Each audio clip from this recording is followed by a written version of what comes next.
A thick, oppressive storm rolls across the vast South African veldt, its heavy clouds casting an eerie, suffocating shadow over the land. The air crackles with tension, every gust of wind a whisper from the past, carrying the weight of 1,000 forgotten secrets. The roar of thunder rips through the silence like the sound of a heart being torn apart. Amidst the raging storm, a figure stumbles through the thickening darkness, his gait unsteady, his body battered, blood-soaked and broken. The man's face is a map of pain roughened by years of war, each scar telling a story of betrayal and loss. His eyes, hollow and haunted, reflect a past too dark to escape, a past he can never outrun. Each step is a battle. Each breath is a struggle for survival.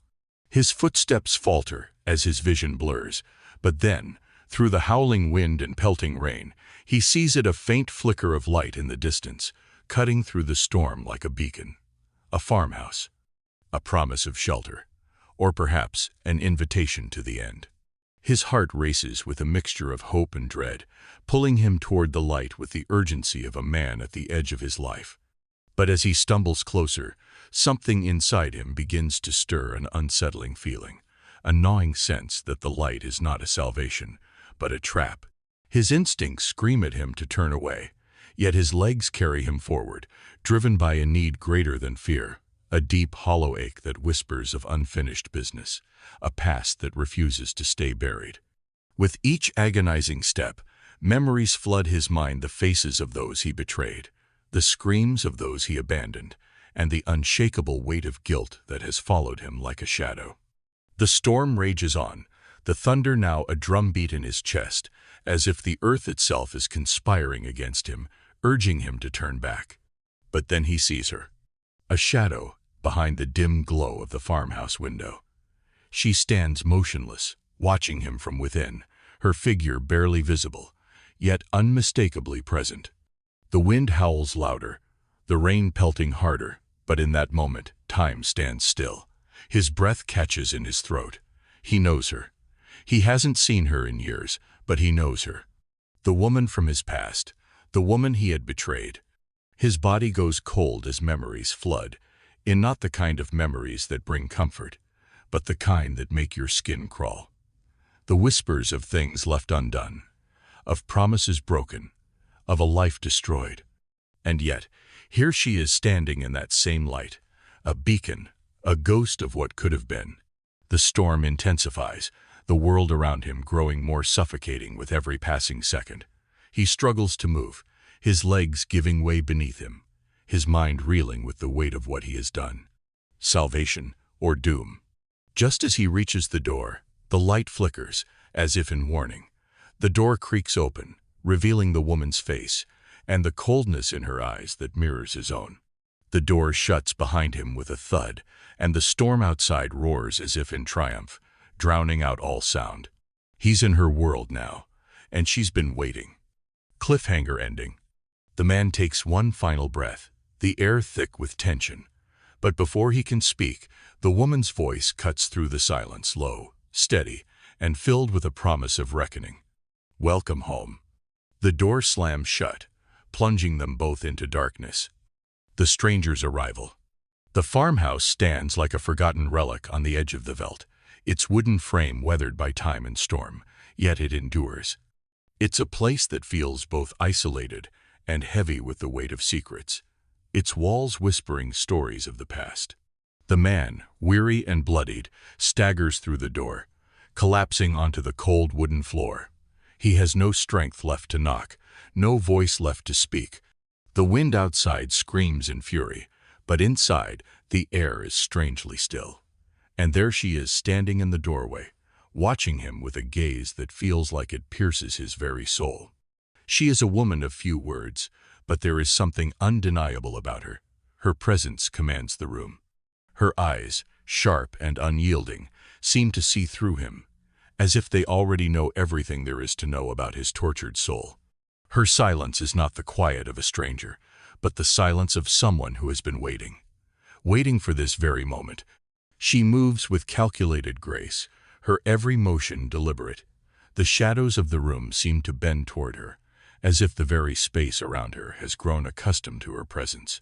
She doesn't rush to his side. Instead, she watches him, her expression unreadable. The fire crackles in the corner of the room, its light dancing on her features, casting fleeting shadows that make her look like a figure carved out of the night itself. "I can help you," she says, her voice low and steady. But it's not an offer, it's a command. Her gaze doesn't waver from his, as if she's searching for something in him, something only she can see. The man blinks, confused and disoriented, but there's something familiar about her, a deep, aching familiarity that he can't place. His mind struggles to grasp the fragments of memory that flash like distant lightning in his foggy brain. Her face is not new. It's as if he's seen her somewhere before in another life, in another time. But the memories come to him in broken, jagged pieces, like a shattered mirror he can't quite piece together. She doesn't offer him comfort. She doesn't smile. She simply steps aside, allowing him to collapse onto the couch. Her movements are measured, deliberate, and the space between them grows thick with something unspoken. There's no warmth in her gaze, no sympathy, only a quiet, steady presence, as if she knows something he doesn't.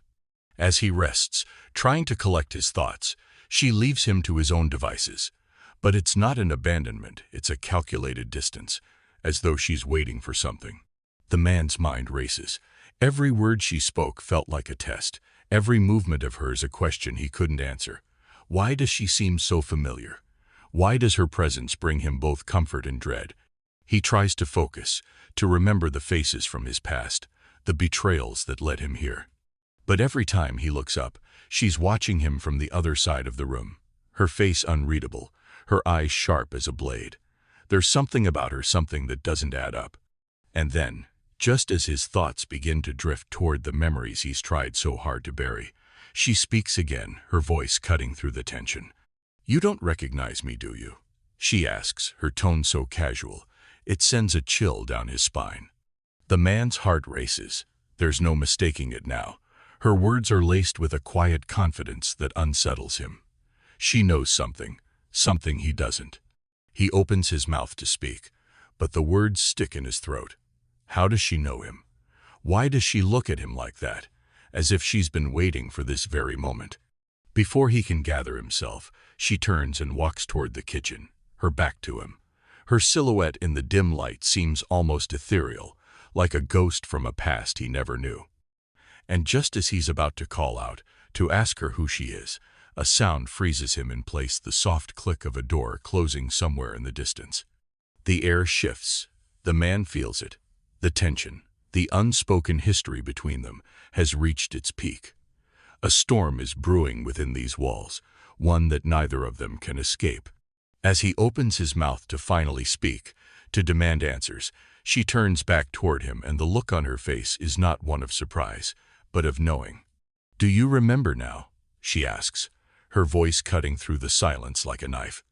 Toward him, and the look on her face is not one of surprise, but of knowing.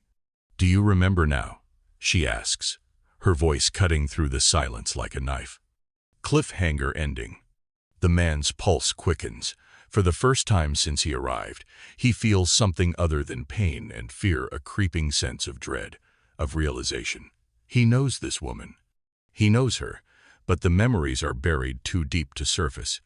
Before he can speak, she adds almost casually, "It's too late to run now." And with that, the door creaks open again, this time slowly, ominously. Footsteps heavy, deliberate approach from the darkness. The woman's eyes never leave him. Her gaze pierces through him, as if she already knows what's coming. The storm rages outside, but it's the storm inside the farmhouse that will soon tear them apart.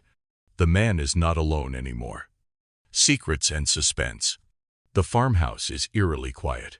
The storm outside rages on, but inside, the silence feels almost oppressive.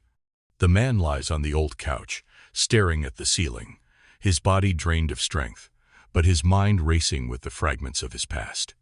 Images flash before his eyes, the sound of gunfire, the smell of smoke, the faces of those he once called comrades, now twisted in betrayal. The mission that had started with such purpose, only to end in ruin. His hands tremble as he reaches for the edge of the couch, trying to steady himself. But the memories are like ghosts that refuse to leave. In the dim light of the room, he sees her again, the woman who has taken him in, yet keeps him at arm's length. She moves about the house with a quiet efficiency, never acknowledging his gaze, never offering him comfort. It's as if she's already resigned to this moment, as if she knew he would come. But why? And why does her presence feel so wrong? He watches her as she moves through the room, her silhouette framed by the flickering light of the fireplace. She opens the cabinet, her hands steady, her movements deliberate. There's something about the way she handles everything, as if every action is calculated, rehearsed. It unnerves him. She pauses at the window, staring out into the night, her expression unreadable. But there's something else in her eyes, a dark, quiet knowledge that sends a chill down his spine. She turns back toward him, her eyes meeting his with an intensity that makes him question if she's been watching him all along. "Rest," she says softly, but there's no warmth in her voice. She doesn't ask how he's feeling or if he's okay. It's an order, not a suggestion. He watches her go, his suspicion growing with every passing second. Why does she seem so cold? Why is she so composed, so distant? And why, when she speaks, does it feel like she's already seen everything he's about to do? It's as if she's known him not just in passing, but as if they've crossed paths before, long ago, in a different life. The house creaks under the weight of the storm, and the man's attention is drawn to the kitchen. The door stands ajar, just a crack, but he can see something inside the gleam of metal. His heart skips a beat, a rifle. It's leaning against the wall behind the kitchen door, almost hidden in the shadows, yet it's positioned perfectly, as if it were waiting for someone to find it. His pulse quickens. Why would she have a rifle? And why would she hide it there, so carelessly exposed to anyone who might walk by? He knows she's not the type to make such a mistake. So why does it feel like she wants him to see it? He's about to sit up when he hears a faint sound, a whisper, just on the edge of his hearing. The crackling static of a radio, faint but unmistakable, coming from the far corner of the room. The voice is muffled, distorted, but it's clear enough to make his blood run cold. "Come in, please. Is anyone there? We have to move. Now." The voice fades, replaced by more static. But the words echo in his mind, gnawing at him. "We have to move." What does it mean? Who is she speaking to? And why does it feel like the walls of the farmhouse are closing in on him? He glances back at her, but she's gone. The door to the kitchen is now shut, and the house is plunged into darkness, save for the flickering light of the fire. He's alone. And yet the sense of being watched doesn't leave him. The hairs on the back of his neck stand up, and a cold shiver runs through him. His breathing becomes shallow. Something isn't right. The memories that had been haunting him are no longer just fragments, they're forming into something real, something dangerous. A part of him wants to leave, to run, but he knows he's trapped. He can't escape the past, and he can't escape her. As he contemplates his next move, the door creaks open, and she steps into the room. Her eyes, colder now, meet his, and in that moment he knows she knows what he's been thinking, what he's been wondering. The air between them crackles with tension. "You heard the radio," she says, her voice soft but firm. "Didn't you?" His heart hammers in his chest. The question isn't one of curiosity. It's a challenge, a test. He doesn't respond. He can't. The truth is too close now, and he's afraid to face it. She steps closer, her movements fluid, but each step feels like it brings her closer to the edge. As she stands in front of him, she looks down at him with a gaze that's filled with something darker now, something that sends a surge of panic through his veins. "We don't have much time," she says quietly, almost as if she's speaking to herself. "They're coming." The words hang in the air, thick with unspoken meaning. Her eyes lock onto his, and for a moment he swears he sees something flicker behind them, something not quite human. "They're coming." The words hang in the air, thick with unspoken meaning. Her eyes lock onto his, and for a moment he swears he sees something flicker behind them, something not quite human. And then the door slams open, and footsteps heavy, deliberate echo through the farmhouse. Cliffhanger ending. The man's heart leaps into his throat. Who is coming? And what does she know? As the footsteps draw closer, the woman's gaze doesn't waver. She simply stands there, waiting, as if this was all part of the plan. But for him, it's only just beginning. The door to the farmhouse creaks open, and the sound of approaching men sends a cold wave of fear crashing over him. The midpoint revelation. The storm outside has long since faded into the distance, but the air inside the farmhouse is thick with tension. The man's mind races, the weight of his past clawing at him with an intensity he can't escape. He watches her from across the room, the woman who saved him, who brought him here, who treated him with a coldness he can't understand. But now, as the silence presses down on him, the truth is beginning to take shape, and it hits him like a jolt of electricity. He's seen her before. The realization crashes through him with brutal clarity. It's not just the familiarity in her eyes, or the way she moves with such precision. It's the memories he's been trying to bury for years. Her face, once a part of his past, now emerges from the shadows, haunting him. A figure from the war. A woman he betrayed. The guilt washes over him in an overwhelming wave, like a flood of icy water that threatens to drown him. He sees her again, younger, full of hope, full of trust. She had been part of the operation, part of the mission they were all supposed to complete, but somewhere along the way, he had made a choice that had cost her everything. His chest tightens, his breath coming in shallow gasps. How could I have been so blind? He can see her now, the way she had pleaded with him, the desperation in her eyes as he had abandoned her to save himself. She had been left behind, cast aside, and he had never looked back. The weight of that decision crashes down on him, his every mistake replaying in his mind. He stands up, the room spinning around him, his hands shaking with the force of his realization. He's ready to confront her, to beg for forgiveness, to make amends for the irreparable harm he caused. But before he can speak, she turns to face him, her gaze colder than before, her expression unreadable. "You remember me now," she says, her voice low but steady. There's no anger in her tone, just the quiet finality of someone who has been waiting for this moment, for him to finally understand the gravity of his past. "I've been waiting," she continues, almost as if to herself, her words slicing through the silence like a blade. "Waiting for the moment when you'd finally realize what you did, what you left behind." His throat tightens, his mind reeling. The words are sharp, each one a reminder of the unforgivable past they share.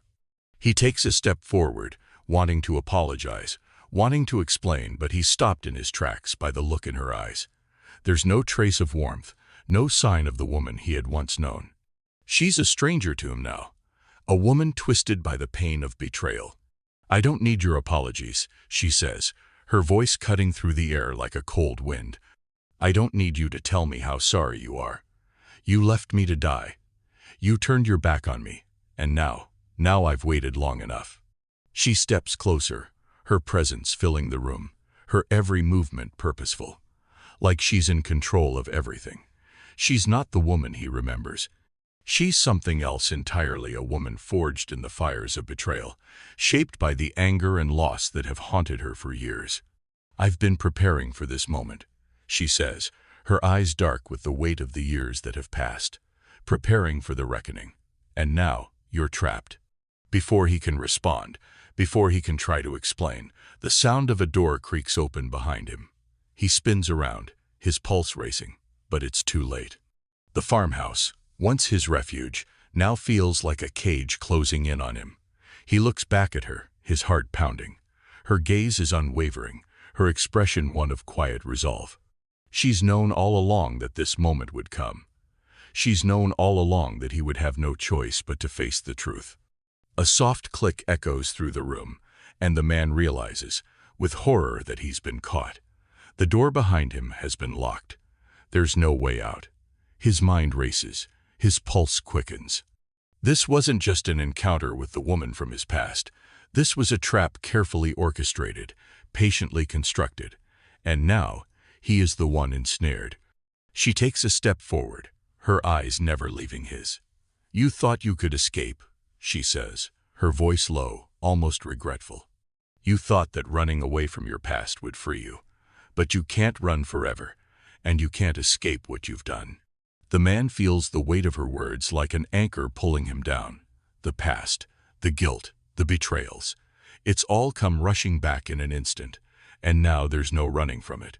He's trapped in this farmhouse, with nowhere to go but face the truth of what he's done. She steps even closer, her breath steady, her gaze unwavering. You're not the man you used to be, and neither am I. But the reckoning is here, and we're both going to have to live with what comes next. The man opens his mouth to speak, to beg, to plead, but no words come out.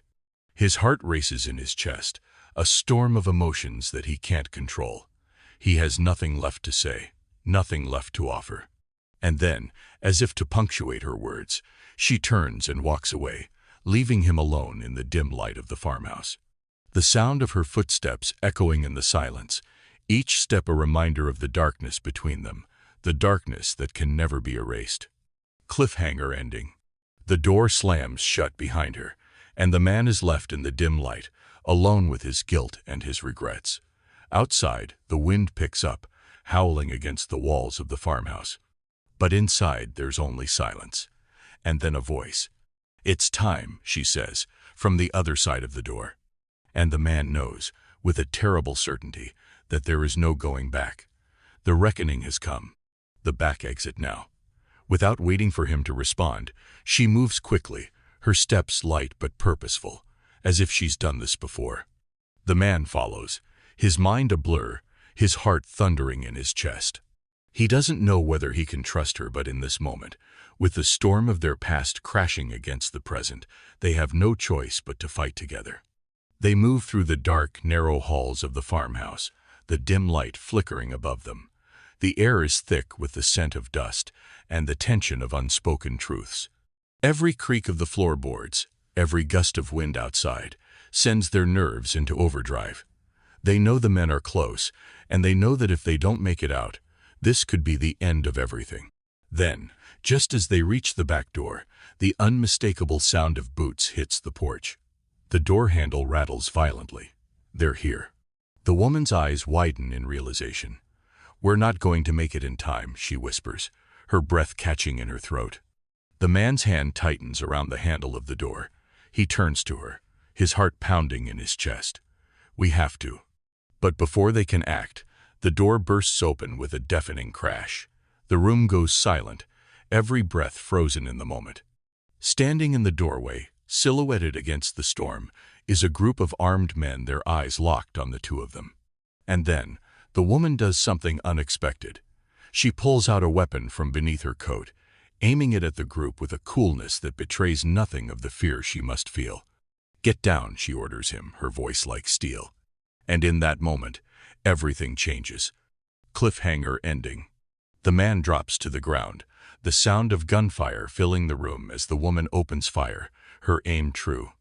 The air is thick with chaos, and just as it seems like they might have a chance to survive, the floor beneath them creaks. The farmhouse groans under the weight of what's coming. And then, from the darkness, a voice echoes. A voice the man knows all too well. "We meet again, my old friend." Climax. The storm outside rages, the rain slamming against the farmhouse like 1,000 tiny fists. Inside, the chaos is palpable.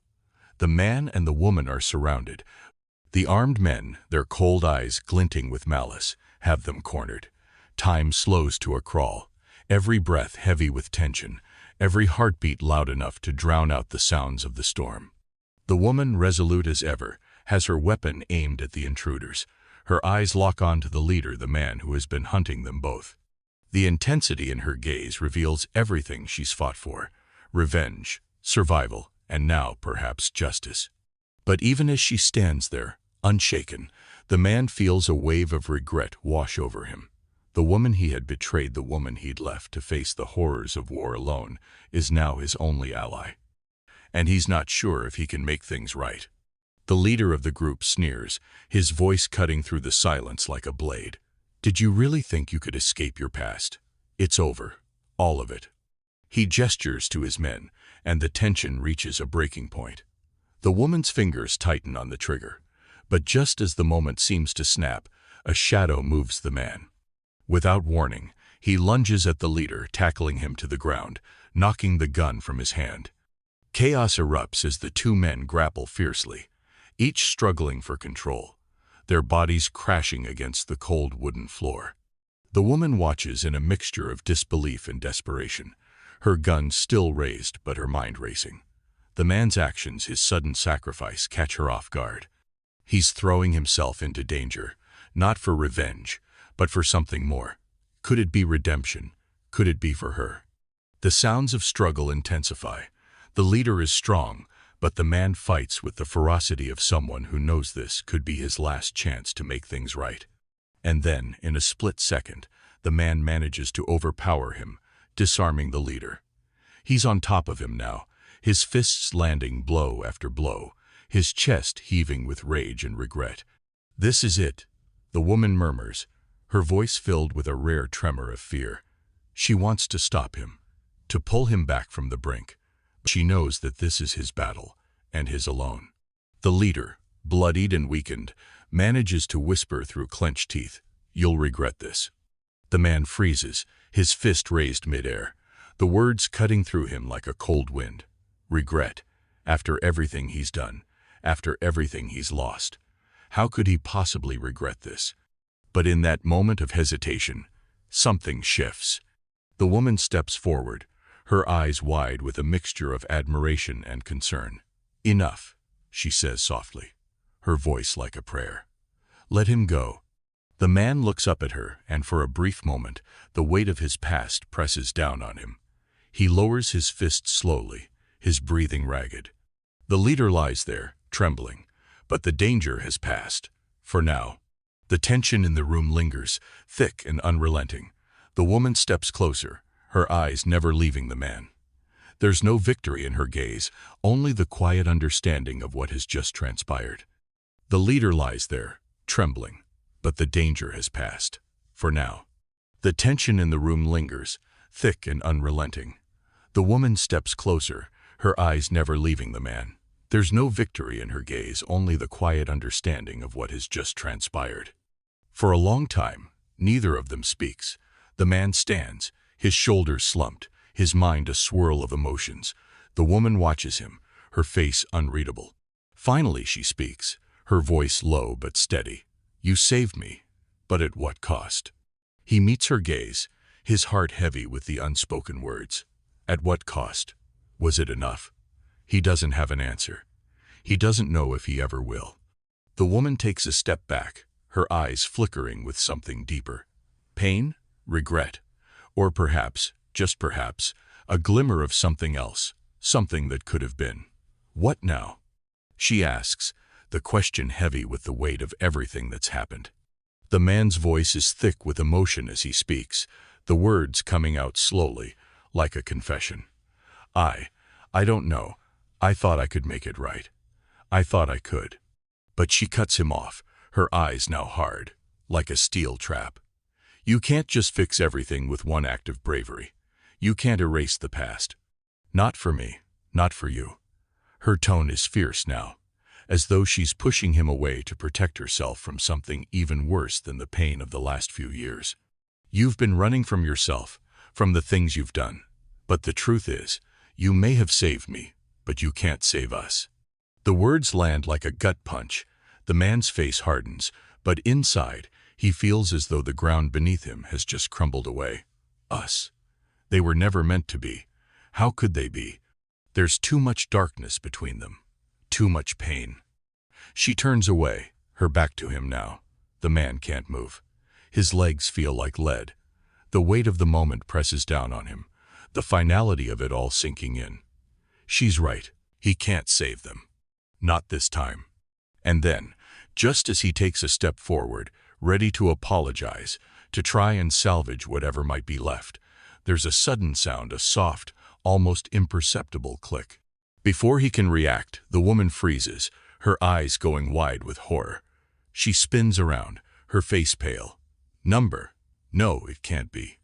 The man's heart skips a beat. What is it? He turns to look, but the door bursts open with a violent crash, and standing there, in the doorway, is the last person he ever expected to see.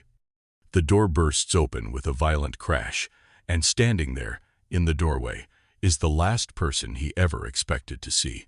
Cliffhanger ending. It's the leader, standing tall, a sinister smile on his face. But there's something else, something even darker in his hand. A gun, aimed straight at them both. And just as the man lunges to protect her, time seems to slow. The bullet is already in the air. Resolution. Ending scene. The storm has passed. Dawn's pale light filters through the broken windows, casting an eerie glow over the farmhouse. The night, heavy with the weight of loss, seems to linger in the air like smoke. The farmhouse, once a symbol of refuge, now stands scarred by the violent struggle, a monument to the choices made and the lives torn apart. The woman stands alone by the window, her figure silhouetted against the soft orange hue of the rising sun. Her eyes, tired yet unwavering, scan the horizon. The world outside seems so quiet, so peaceful now, as if the horrors of the night never existed. But within her, the echoes of the past still haunt her, the betrayals, the broken promises, the bloodshed. Her heart, though scarred, beats with a steady resolve. She had thought that revenge would bring her peace, that it would heal the wound in her soul. But now, with the man lying unconscious in the other room, his redemption still hanging in the balance, she understands the truth. Revenge can never undo what's been done. It can never bring back what was lost. Forgiveness, though forgiveness is the hardest, but perhaps the only path to healing. She thinks of the man, of his struggle, his sacrifice. He had given everything to protect her, to undo his mistakes. But could she forgive him? Could she truly allow him to be redeemed after everything? The weight of the question presses down on her chest. Forgiveness isn't just a gift. It's a choice, and one she isn't sure she's ready to make. But there's something in her, a flicker of hope, a spark of understanding that refuses to let her choose hatred. Her gaze falls on the small, weathered photo frame on the table, a memory from another life, another time. The faces in the photograph are almost unrecognizable now, blurred by time and pain. She picks it up, her fingers trembling slightly as she studies the faces, her family, her past. A life she can never return to, a life that will always haunt her. Suddenly, a sound, a faint creak. The man stirs. She turns sharply, her hand instinctively going to the rifle leaning against the wall. Her heart races as she steps toward the door, but as the man slowly emerges from the shadows, a hesitant expression on his face, she stops. His eyes meet hers. There's no bravado, no false strength, only vulnerability, regret, and a flicker of hope. I'm sorry, he says, his voice rough but sincere. For everything. She doesn't reply immediately. She doesn't need to. The silence between them speaks louder than any words. She watches him, waiting for him to say more, but he doesn't. The weight of their shared past hangs heavy in the room, but something has changed. In his eyes, she sees the possibility of redemption, not just for him, but for her too. For a moment, everything is still. The only sound is the wind, whispering through the cracked windows. And then, she steps forward, slowly. Her movements measured but determined. She doesn't lower the rifle, but there's a softness in her gaze now. She understands. She can't undo the past, but she can choose what comes next.